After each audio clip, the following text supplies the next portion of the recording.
Bom dia, meus irmãos, tudo bem com vocês? Mais uma vez estamos aqui para adorarmos ao Senhor, prestarmos culto a Ele, partilharmos os sacramentos e nos debruçarmos sobre a santa palavra de Deus, orarmos as Escrituras, cantarmos as Escrituras e tudo isso com a graça de poder cultuar juntos ao Senhor, sabendo que quando nos reunimos aqui, não expressamos apenas essa comunidade local, mas toda a Santa Igreja Invisível de Deus, o seu povo espalhado em toda a terra.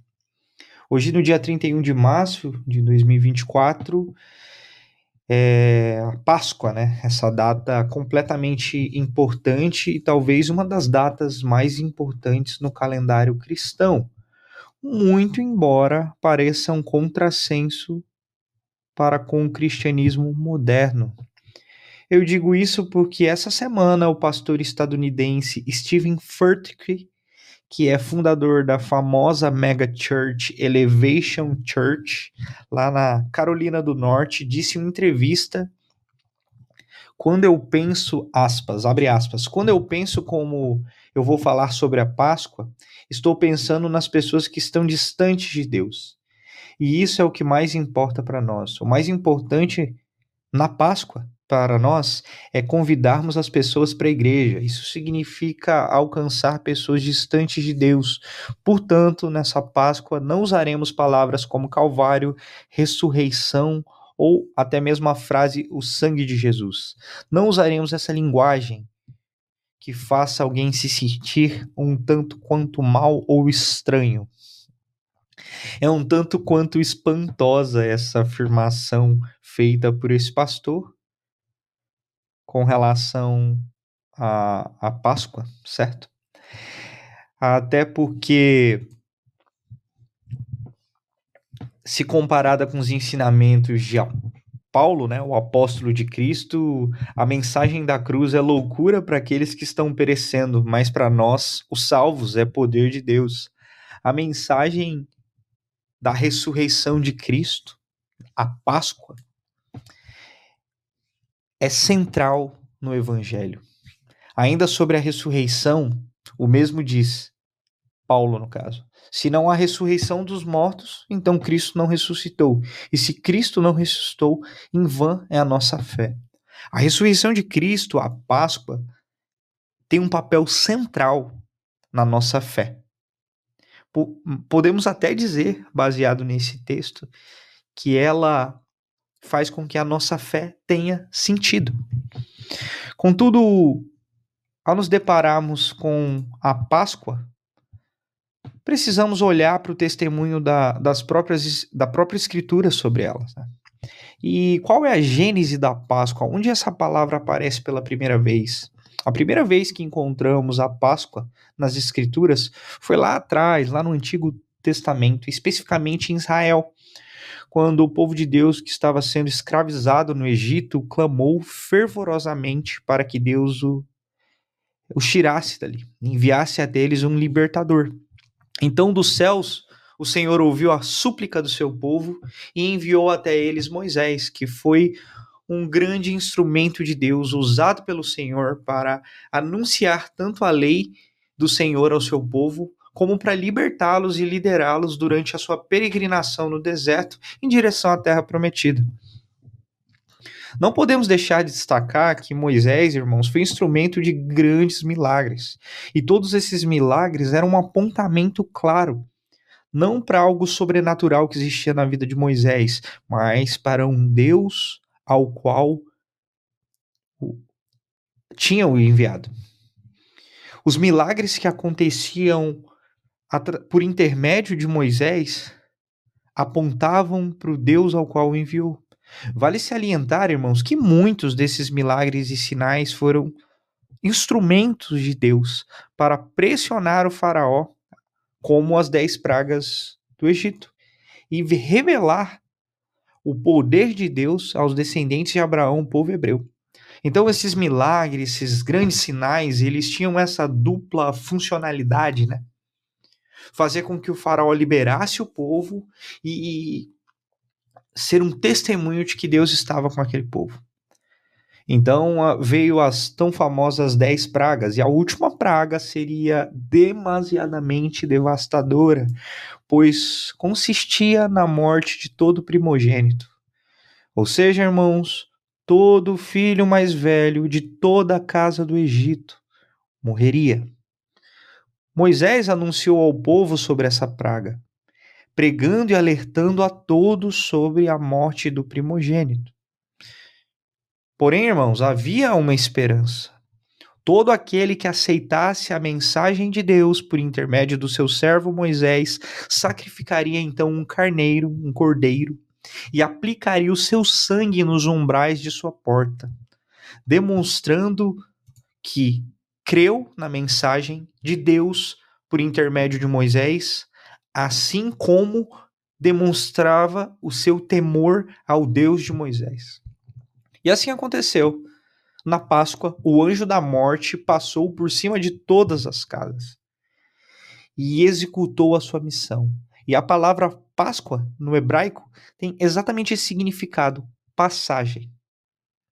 Mas a misericórdia de Deus estaria sobre aqueles cujas portas estivessem cobertas com o sangue do cordeiro. Não haveria dano algum para esses. Irmãos, aqui a gente vê uma analogia clara ao sangue de Cristo, Cristo que é a porta. O sangue de Cristo que nos protege, o sangue de Cristo que nos traz vida, que nos protege da morte. O sangue de Cristo pelo qual nós temos toda a revelação palpável nas nossas vidas da misericórdia e da graça do Senhor.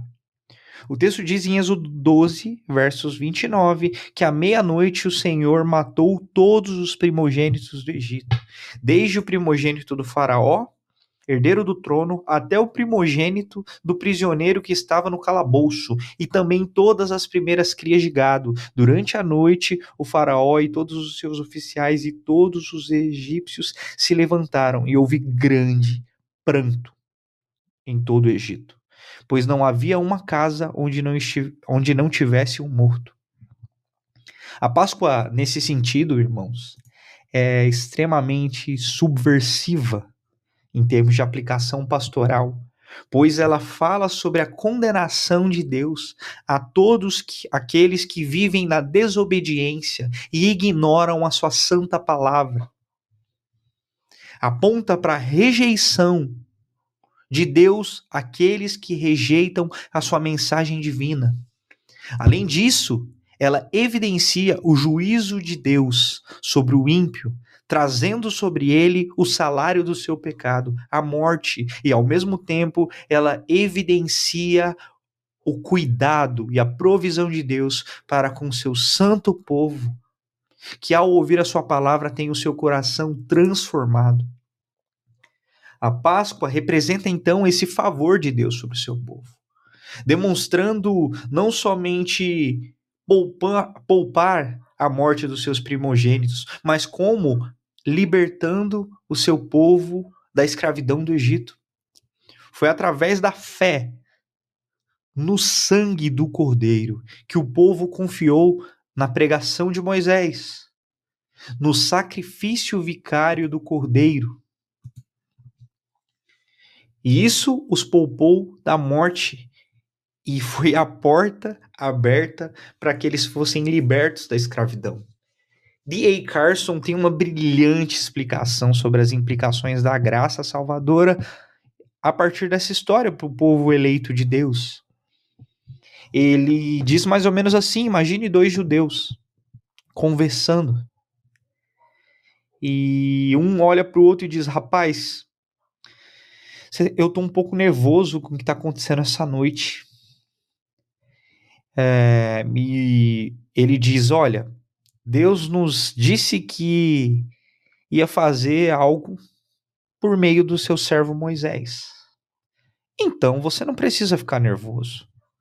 Você não sacrificou o cordeiro e untou sobre as ombreiras da sua porta com sangue?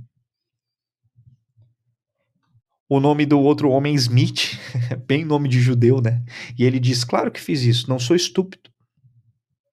Mas ainda é bastante assustador tudo isso para mim. Quando você pensa em tudo que aconteceu recentemente, moscas, o rio se transformando em sangue, tudo isso é muito terrível e muito devastador. E agora uma ameaça de que todos os primogênitos possam ser mortos, isso é muito duro para mim. Você sabe, você tem 3 filhos, mas eu só tenho um. Eu amo meu filho, e se o anjo da morte passar essa noite, sabe? Eu sei o que Deus diz, eu coloquei o sangue lá onde ele pediu, mas isso continua sendo extremamente assustador para mim. Por isso eu vou confiar no Senhor e vou torcer para essa noite terminar bem. E o outro homem diz: obedeça, Smith. Tão somente confie nas promessas de Deus. Naquela noite, quando o anjo passou, irmãos, e varreu a terra, qual desses perdeu o filho? Nenhum. Até porque a morte não veio sobre a casa daquele que tinha uma fé extremamente fortalecida. Nem tampouco naquele que tinha uma fé que cambaleava, mas continuava firme naquilo que o Senhor pedia. Mas a morte não veio na casa por causa do sangue de Cristo. E é esse sangue de Cristo que nos salva e nos protege, a despeito da nossa performance religiosa. Se a gente dá um salto, irmãos, até o Novo Testamento, milhares e milhares de anos depois desse acontecimento, em um certo dia, João Batista apontou para Cristo e disse: vejam, esse é o Cordeiro de Deus que tira o pecado do mundo. João 1:29. Todos aqueles cordeiros sacrificados em prol dos primogênitos do Egito, aquele que substituiu Isaque, também em Gênesis 22, todos aqueles que foram sacrificados durante todos os anos no templo, mostravam claramente essa conexão entre a Páscoa verotestamentária e a pessoa de Cristo. Por isso que lá no Antigo Testamento, todos os dias cordeiros eram mortos no templo. E por causa disso, anualmente os judeus celebravam a Páscoa.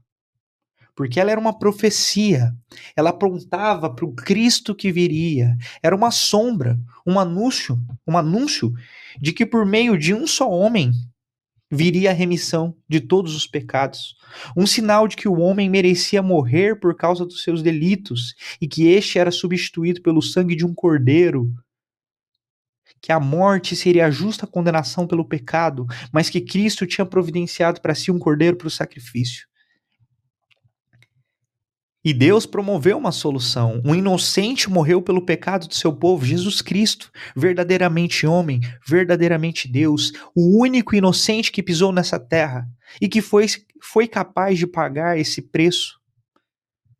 Tornou-se o nosso substituto vicário.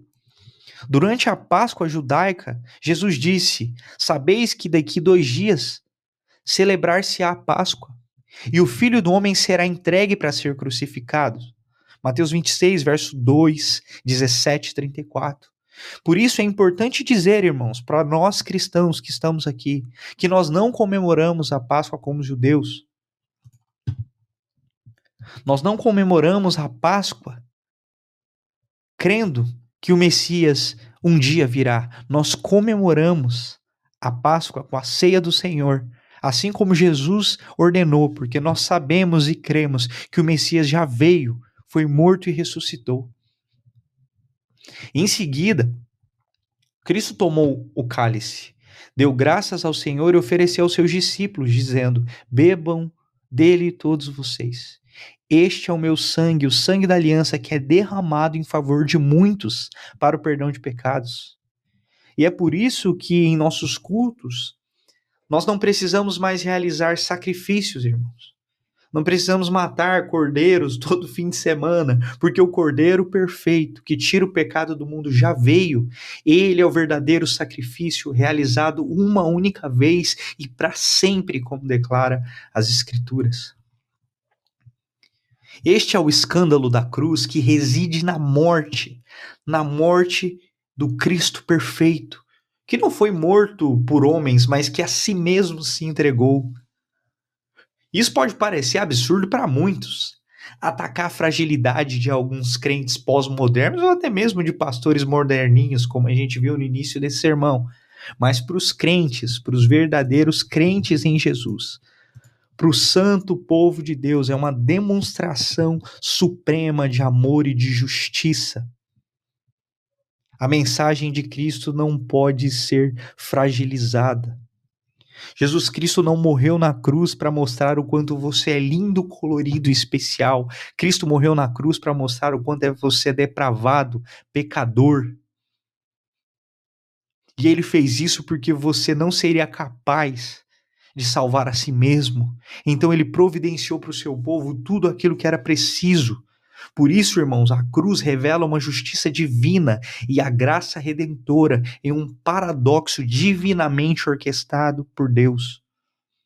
Como bem disse Fruto Sagrado, na cruz, irmãos, a redenção foi maior que a queda. Mais uma vez, voltemos a D.A. Carson, ele diz que a ressurreição de Cristo é a validação definitiva da cruz, pois sem a ressurreição, a cruz seria apenas mais um instrumento de punição trágico na história da humanidade. Mas por causa da ressurreição de Cristo, o nosso Senhor, a cruz se tornou a maior reviravolta da história, o maior plot twist de todos os tempos, capaz de invejar os melhores roteiristas de Hollywood. A ressurreição, meus irmãos, a ressurreição de Cristo representa a vida e a esperança eterna dos que creem, do povo que ouviu a mensagem de Deus por meio do seu servo Moisés, dos profetas, de toda a Escritura e, claro, a palavra de Deus através do Messias, o seu filho que veio.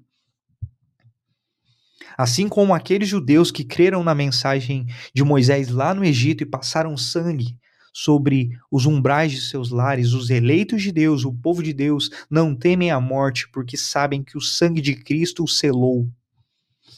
Para esses crentes, o sacrifício de Cristo e o escândalo da cruz e da ressurreição não são apenas eventos históricos, mas realidades vivas que transformaram completamente suas vidas. É impossível suavizar isso. É impossível nos reunirmos nesse dia sem falarmos sobre morte, sobre cruz, sobre ressurreição, até porque foi por nós, irmãos. Não merecíamos tanto amor. E essa morte, essa graça que custou a vida de Cristo, deve custar as nossas vidas. A mensagem da cruz é loucura para aqueles que estão perecendo, mas para nós que estamos salvos é poder de Deus, irmãos. 1 Coríntios 1,18. Portanto, nessa Páscoa, ao contemplarmos esse escândalo da cruz, que nós não tentamos suavizar isso, fugir disso, mas que nós nos abracemos a essas verdades transformadoras, de que na cruz a redenção foi maior que a queda. O sacrifício vicário do nosso Senhor Jesus Cristo e a sua ressurreição na cruz são motivos para que hoje, nessa manhã, nós possamos nos maravilhar com esse amor redentor. E constrangidos por tamanha beleza, vivermos de forma digna, em resposta a essa graça preciosa e transformadora que foi derramada sobre nós. Diferente daquele trágico exemplo no início do sermão, daquele pastor estadunidense que nega um assunto tão importante como esse, nessa manhã eu quero destacar mais uma vez e finalizar esse sermão dizendo que a ressurreição é o ponto central do evangelho. E é através da morte do Cordeiro de Deus, a saber, Jesus Cristo, que a salvação é oferecida a todos que nele creem. E esse deve ser um lembrete diário em nossas vidas, de que a nossa salvação não depende da nossa força, não depende da nossa performance religiosa, ela depende única e exclusivamente do sacrifício de Cristo, do sangue de Cristo sobre nós. Que a palavra de Deus ilumine o nosso entendimento e que nós possamos viver à sombra do sangue de Cristo, que protege seu povo e que salva o seu povo. Que hoje, irmãos, nós possamos, em um ato de fé, bradar esse tamanho amor que foi depositado sobre nós. Enquanto o mundo, desesperado, chora pela morte dos seus primogênitos, a nossa família de fé pode se abraçar e dizer: obrigado, Senhor, pelo seu sangue que nos protege e nos salva. Obrigado, Senhor. Louvado seja o Cordeiro, e que o Cordeiro receba em si a recompensa pelo seu sacrifício, para a honra e para a glória do santo nome do nosso Senhor. Deus te abençoe grandemente, meu irmão, que você tenha uma semana abençoada.